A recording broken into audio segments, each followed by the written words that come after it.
Bonjour mes très chers amis Gémeaux. Alors nous sommes dans le tirage du mois de mars et ce tirage je le fais un 18 février.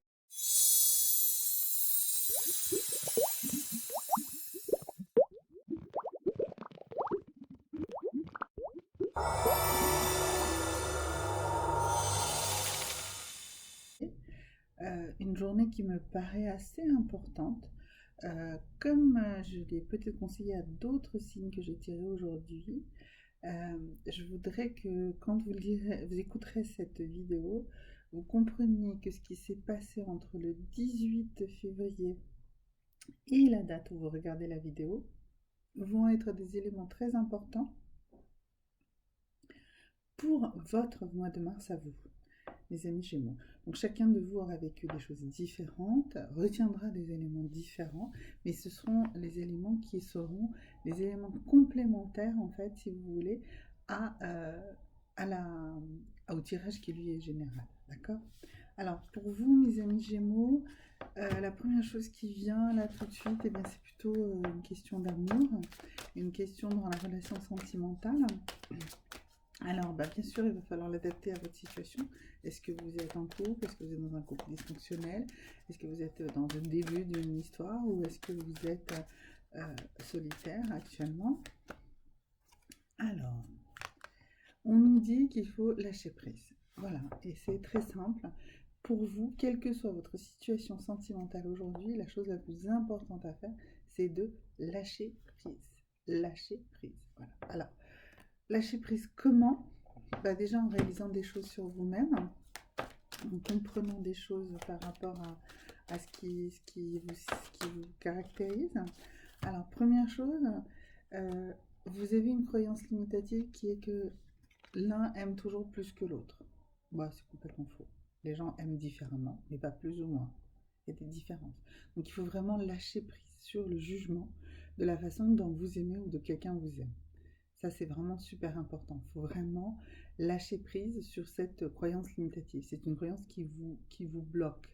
Vous êtes dans du quantitatif, euh, même dans du qualitatif, alors que ce n'est ni l'un ni l'autre.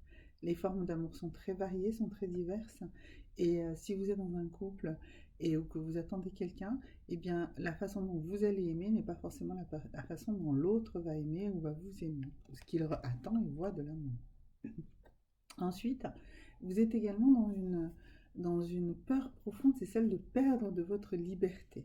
Alors, d'un côté, vous voulez tout contrôler, vous voulez mesurer, vous voulez quantifier, vous voulez qualifier, et en même temps, vous avez super les boules de perdre la liberté, de vous perdre dans cette relation.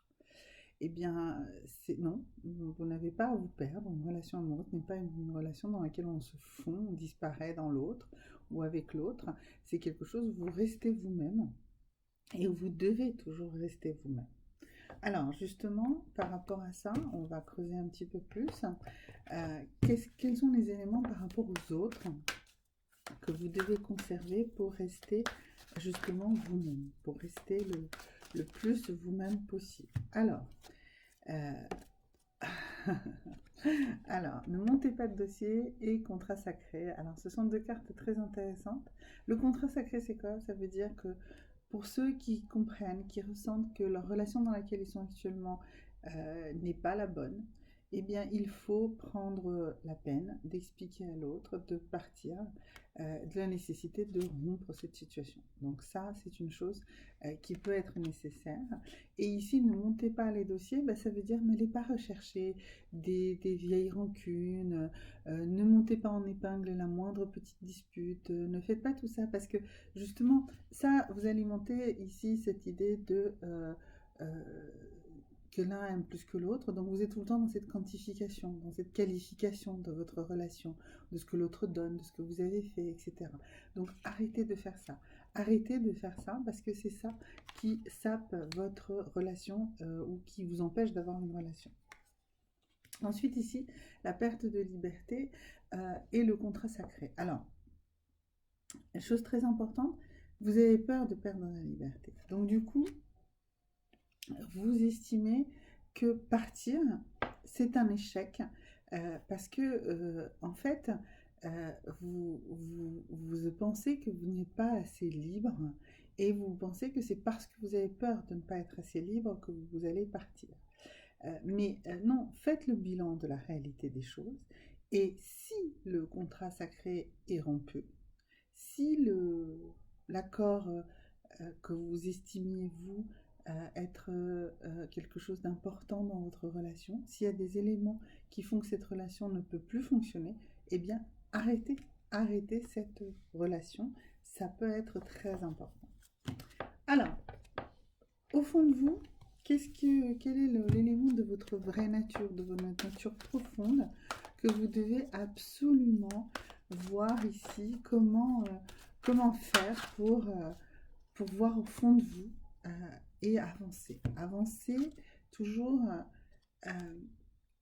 Alors, vous voyez, qu'est-ce que ça dit? Ça dit j'explore ma relation avec moi-même.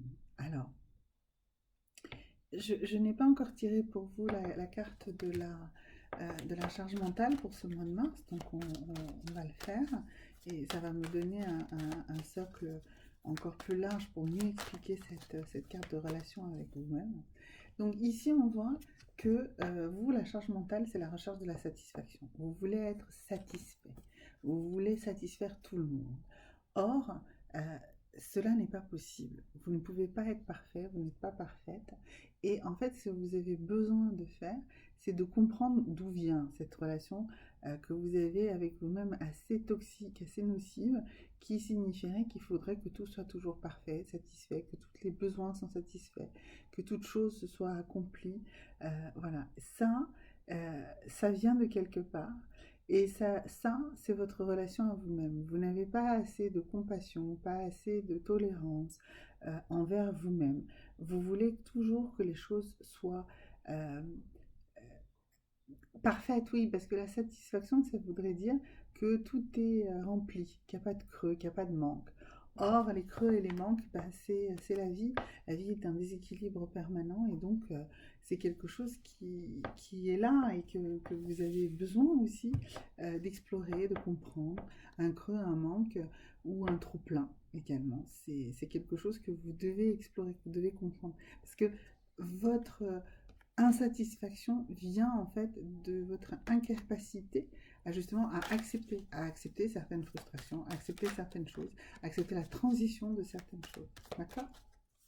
Alors, maintenant on va s'attarder sur le chakra, ou les chakras, on va voir ce qui va sortir comme carte, que vous devez travailler, que vous devez... oups, voilà, alors là on en a qui ont se bondi dans tous les sens. Alors, on a ici la culpabilité et le miracle. On voit très bien que ces cartes-là correspondent ici. Cette culpabilité, c'est ça que vous devez rechercher, cette relation à vous-même. D'où vient cette culpabilité permanente? Pourquoi vous vous sentez coupable de tout? Pourquoi vous êtes insatisfaite? Et cette satisfaction, c'est cette volonté que vous avez d'accomplir des miracles, des choses qui sont presque impossibles. Vous voudrez que tout arrive comme par miracle aussi. Vous voulez que tout soit satisfait, soit beau, soit plein, qu'il n'y ait pas de heurts, qu'il n'y ait pas de conflit, que tout roule. Voilà. Mais ça, c'est miraculeux et puis c'est juste impossible d'être comme ça. La vie n'est pas 100% bien. La vie, c'est 50% de bien ou 50% de mal. Des choses qu'on a réussi, des choses qu'on ne réussit pas, d'accord?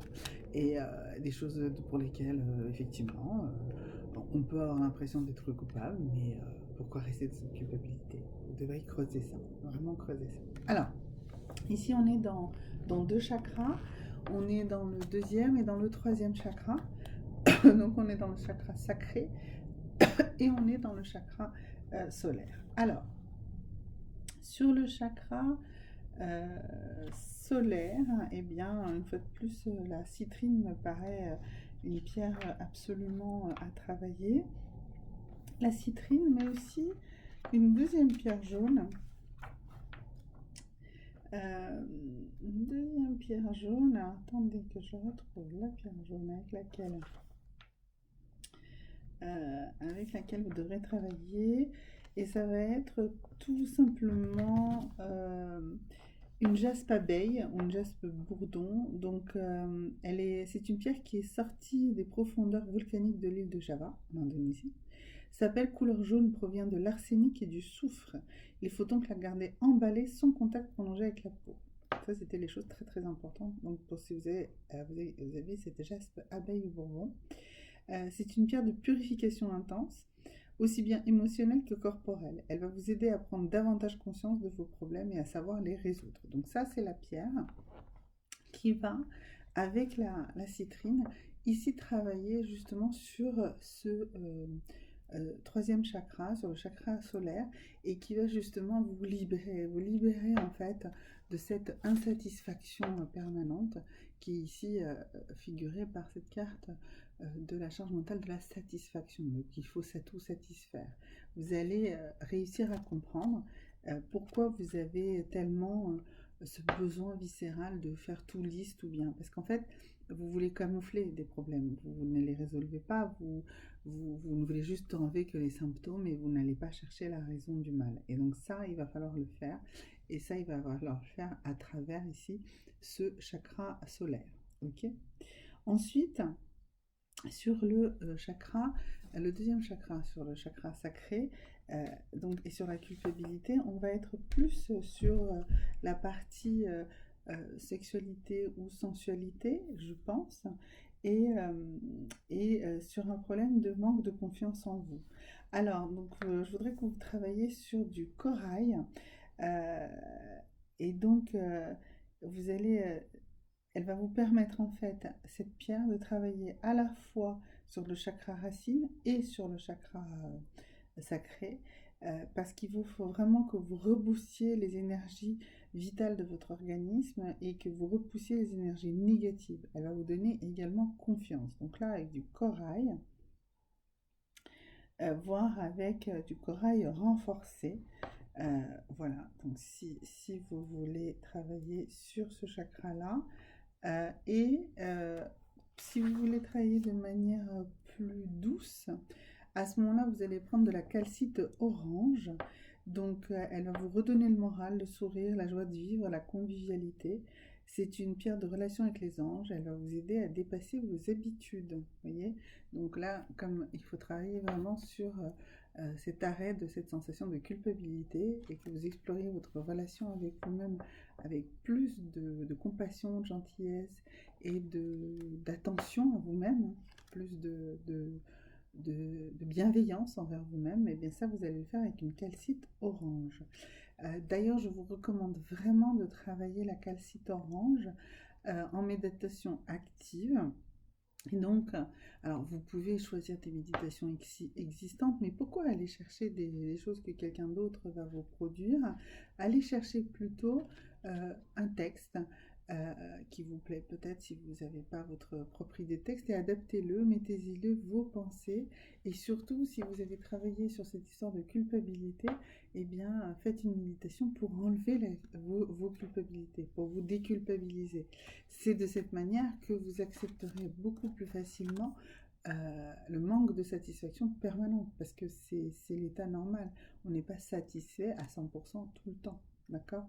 Donc ça, en méditation active, avec une calcite orange. Alors, une calcite orange, c'est une pierre qui n'est pas très chère, donc vous pouvez facilement acquérir une calcite orange brute, d'accord, assez grosse, et idéalement, vous méditez, donc en la tenant dans vos mains, comme ça, à hauteur de votre plexus solaire, ou alors, si vous êtes plutôt en tailleur, vous le tenez à la hauteur de votre deuxième chakra, le chakra sacré, et soit vous avez appris votre texte par cœur, soit idéalement vous l'avez enregistré et vous l'écoutez vous-même ce texte, comme une méditation active que vous auriez acquis sur Internet.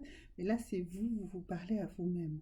Et sur cette notion de culpabilité, de déculpabilisation et de satisfaction, vous devez vous parler à vous-même. Vous avez vu que ce qui était très important, c'est d'explorer explorer votre relation à vous-même. D'accord? Donc ça, c'est vraiment très important. Et de cette manière, en construisant cette méditation par vous-même, elle sera beaucoup, beaucoup plus efficace. D'accord? Alors, est-ce que là, on va chercher Un petit peu dans vos rêves, oui. Alors, donc si vous arrivez à retenir vos rêves, à marquer des choses, et que vous vous souvenez que vous avez rêvé d'une allée. Les possibilités limitées de la vie sont incarnées dans le rêve par une allée, une route, une voie. Si celle-ci n'a pas d'issue, elle suggère l'inquiétude à propos d'une situation difficile ou d'une direction qui semble sans objet. Donc si vous avez rêvé de ça, et si vous avez rêvé donc qu'il n'y avait pas d'issue, eh bien justement, il faut encore plus faire la méditation dont je vous ai parlé, et il faut lever ces limitations, il faut lever ces obstacles que vous avez peut-être identifiés même dans ce rêve. Le diamant, rêver d'un diamant, c'est mettre en lumière l'aspect précieux et durable de votre expérience.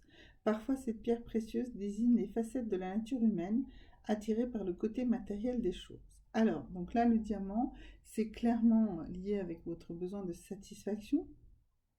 Et en fait, si vous rêvez de diamant, et si ce diamant est associé à quelque chose que vous n'avez pas identifié comme étant quelque chose de positif que vous avez dans votre vie ou de quelque chose de banal, et bien en fait ce rêve veut vraiment appuyer sur le fait que vous devez travailler la notion de gratitude et de remercier pour tout ce que vous avez déjà. Parce que justement, si vous êtes dans cet objectif cette charge mentale de la satisfaction, eh bien en fait vous êtes dans l'insatisfaction, d'accord? Mais surtout, vous n'êtes pas capable de comprendre que vous avez déjà énormément de choses. Il faut vraiment revenir sur la gratitude, d'accord? C'est vraiment le travail que vous devez faire. Faites là pour le coup des prières de gratitude, des choses de remerciement. Alors là, troisième chose, si vous rêvez d'un mandala, alors là c'est un truc beaucoup plus riche, donc le texte va être un peu plus long. Alors, restez à l'écoute. Alors, le mandala est une forme stylisée régulière, d'habitude un carré, un cercle ou une étoile. Le centre des mandalas très complexes, tels que ceux utilisés par le bouddhisme tibétain, comporte de nombreux détails. Comme ceux-ci sont distincts, le mandala représente le contenu de votre psyché, pratiquement le plan de votre être. Bien que nous faisions quotidiennement l'expérience bien que nous faisions quotidiennement l'expérience des impénétrables processus de la vie, il nous est difficile de répondre aux convictions à la question « Qui suis-je » ou « Que suis-je » Donc vous voyez, c'est vraiment là, c'est que vous êtes arrivé, vous avez enfin compris ce que c'est d'aller explorer cette relation avec vous-même. Notre essence mystérieuse apparaît dans les rêves sous la forme d'un objet ou d'un dessin circulaire ou carré. Le soleil, une fleur, un jardin carré avec un bassin rond au milieu, un cercle refermant un carré, un cercle refermant une croix, un objet en forme de croix en train de tourbillonner ou de voler. Les symboles traditionnels de toutes les cultures utilisent ce thème. Depuis la table ronde du roi Arthur au dessin de guérison sur les sables des Indiens Navajo, en passant par le zodiaque, la roue bouddhique de la naissance et de la mort, et bien d'autres. Donc, si vous avez rêvé de l'un de ces symboles, donc pas forcément que d'un mandala, mais quelque chose qui associerait à ça, c'est que ça y est, vous êtes sur la bonne piste et vous avez compris ce travail d'exploration avec vous-même. Donc, essayez de retravailler ce rêve. Vraiment, les rêves sont des choses très très importantes. Essayez de noter quand vous vous en souvenez et essayez également, avant de vous endormir, d'induire en fait un début de rêve, de demander en fait à votre esprit, à votre conscient, de vous envoyer des messages. Si vous demandez à rêver, vous rêverez beaucoup plus. Ça, c'est une évidence. Mais c'est comme tout dans la vie. Si vous demandez quelque chose, vous l'obtiendrez. Si vous demandez quelque chose de manière négative, eh bien, vous obtiendrez des choses négatives. Si vous dites « je ne veux plus », eh ben, vous allez avoir ça, en fait. Par contre, si vous dites « je veux, je souhaite, je remercie, j'avance », voilà, là, vous allez aller vers des choses beaucoup plus positives. Alors, 3 énergies sur lesquelles vous allez également pouvoir surfer en ce mois de mars. Allons-y. Alors, décidément. Alors, voilà, vous êtes dans la capacité d'ouvrir cette porte de la valeur. En fait, vous allez réussir, hein, mes amis Balance, sur ce mois de... mes amis Gémeaux, pardon. Mes amis Gémeaux, vous allez arriver à ouvrir la porte de votre propre valeur. Vous allez y arriver. Vous allez ouvrir la porte vers la capacité de trouver, en fait, des satisfactions et de comprendre que vous n'êtes pas, en fait, en charge mentale de ça, parce que les choses sont déjà là. Donc, par la gratitude, par les prières de gratitude que je vous ai demandé de faire, et bien à ce moment-là, vous allez voir que vous allez en fait obtenir beaucoup plus. En remerciant, on obtient des choses. Alors, ensuite ici, nous avons également, vous ouvrez la porte à votre joie et à votre guérison. Donc, vous voyez, donc... vous ouvrez beaucoup de portes hein, pendant ce mois de mars, mes amis Gémeaux. C'est un mois très important pour vous. Ok. Et puis ici, une troisième chose, une troisième énergie. Oups. Voilà. Et bien, donc, vous avez ici le 5e chakra et l'archange Gabriel qui sont également beaucoup à beaucoup. Alors, le 5e chakra, c'est le chakra de la gorge, donc c'est le chakra de l'expression. Ça veut dire que c'est le chakra où vous allez parler, vous allez verbaliser, d'accord? Donc, vous allez faire les méditations que je vous ai demandé de faire, les prières de gratitude également, et vous allez vous exprimer, vous allez, par cette expression de gratitude, ouvrir ces portes qu'on avait vues. Donc là, on a vu ici la porte de la valeur, de l'abondance, hein, et ici la porte de la guérison et de la joie personnelle. Voilà. Et puis une dernière carte, ici c'est la carte de cet oracle des visions. Donc avec cet oracle, vous allez bien voir quel est le message hyper personnalisé de cette carte qui vous arrive. Alors ici, donc c'est la carte qui est votre message pour ce mois de mars. Ce que je vous conseille de faire, c'est de régulièrement regarder cette carte, en fait de faire une saisie d'écran ou de revenir voir la vidéo chaque fois si vous voulez, voilà, et de regarder les différents détails de cette carte et les messages et les pensées qui vous viennent en regardant cette carte. Ce sont les messages hyper personnalisés à vous-même. Notez-les idéalement dans un petit carnet. Ne les relisez pas tout de suite. Laissez-les reposer 15 jours, un mois. Et ensuite, vous allez les relire et vous allez voir que vous vous êtes envoyé énormément de messages très, très importants pour vous-même. D'accord? Donc voilà. Donc cette carte ici, l'oracle des visions, interprétez-la. Vous pouvez également me poser des questions, mettre des commentaires en bas des vidéos ou m'envoyer des mails pour me poser des questions.